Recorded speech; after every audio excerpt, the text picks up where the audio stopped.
Time now for Back to the Basics in Healthcare with Balanced Life Chiropractic. We have Dr. Harley joining us. How you doing, Dr. Harley?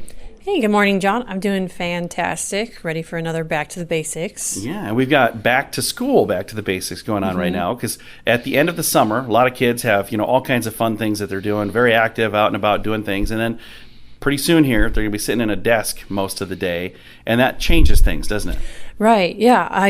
We see this a lot that, little kids are getting labeled more as hyperactive or ADHD. Like it's becoming really more frequent, but, is it that they actually have these conditions or is there more of an environmental factor in place? That's what I want to talk about. When kids are going back to school, they're spending all summer running around, burning off lots of energy. And now they're going to be sitting in classrooms, 8 hours a day. All fidgety and wanting to be out running and having fun. Right. You tell them to sit down and be quiet, but they're, disruptive. They're not paying attention because they have all this extra energy that they don't know what to do with now, because there's some schools that, they're limiting recess or they're getting rid of PE. So now these kids really don't have a good outlet for that energy. And then they go home and they're not always the most active after school because they're tired, right?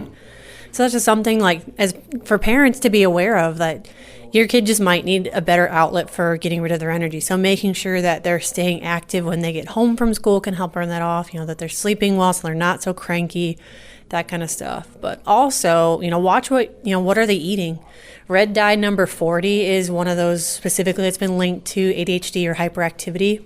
Where do I find red dye number 40? What's that in? In anything that's red food coloring, anything, basically. So trying to find things that don't have all the added food colorings and dyes in it, something that's a little more, natural flavored or colored is going to be best for that. And it doesn't matter what color it is, because when you eat it, it's all kind of tastes the same anyway. Right. Yeah. The food coloring just makes it look pretty, but those additives can cause hyperactivity in your children. Wow, I didn't even know that. Right. As it's becoming more and more known, but still a lot of people don't know about that. That could be my issue. I eat a lot of red foods, so maybe that's why I'm hyperactive. Yeah, potentially might look at what you're eating, and really start looking at food labels, because you can read, at the bottom it's going to say what food colorings are in there. Yeah. So that's something that just people need to be more aware of, is reading their food labels. And you were saying sugar can make a big difference too. Right. There's sugar in everything. Yeah. All your kids' breakfast cereals, Lucky Charms, Fruit Loops, all that's full of sugar. And I remember when I was a kid, my mom would say, we're going to buy the cereal that doesn't have all the added sugar, because it's got like a half a cup of sugar per serving. And then we would have the non-sugar, and then we put 2 cups of sugar on it. That probably doesn't help, does it? I mean, I remember eating the granola type. Oh, yeah. I like that stuff now. Yeah, then I'd add sugar on top of it, right? I had a bowl of Mueslix once, and it felt like I was eating stuff I raked up out of the yard. I'm like, what is this?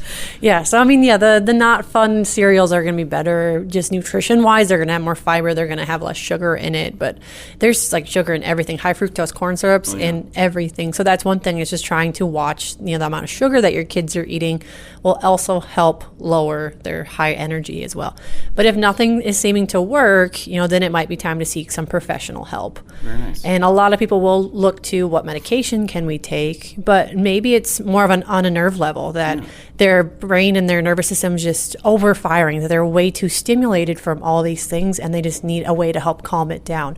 So with chiropractic, we actually see a lot of kids and even adults for hyperactivity or ADHD that they are just always on the go, just go, go, go, go, go, go, go. It's like their brake is broken. They're always on the gas pedal. So by helping restore proper communication nerve function to the brake system, we actually can see them start to calm down. In class, they're less disruptive. They're able to focus better. All of that without drugs. Right. And that's the best part, is that their body's actually functioning like it's supposed to. If somebody listening is going, boy, that sounds like something that would be perfect for somebody in my family, how do they get a hold of you guys? Right. They can give us a call at 605-215-1785 or shoot us a message on our Facebook page, Balanced Life Chiropractic. We'd love to let them know how we can help. Very nice. You can find them online as well at balancedlifesd.com.